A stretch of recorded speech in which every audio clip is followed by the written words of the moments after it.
tí Ọlọ́run bá kọ wípé mo máa fẹ́ Pasuma mi ò ní kọ̀.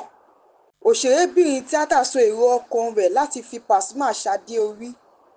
Ta ni òṣèré tíátà náà?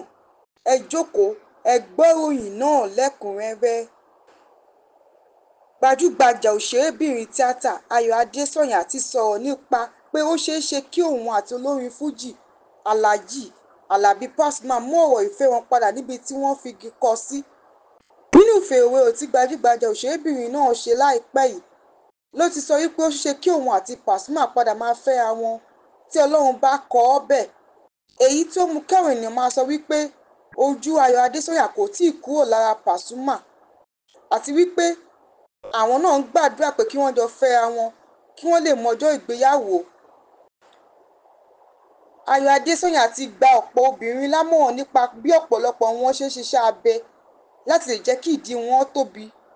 Ó wá fi kún ọ̀rọ̀ rẹ̀ wípé tí gbogbo àtúbọ̀tán gbogbo iṣẹ́ abẹ tó ń ṣe ìbádélé tán ẹni yẹn nìkan ló máa dáràn àti wípé ṣíṣe iṣẹ́ abẹ láti lè jẹ́ kí ìdí kó yọ kò ń ṣe àmúyẹ láti ṣe àṣeyọrí.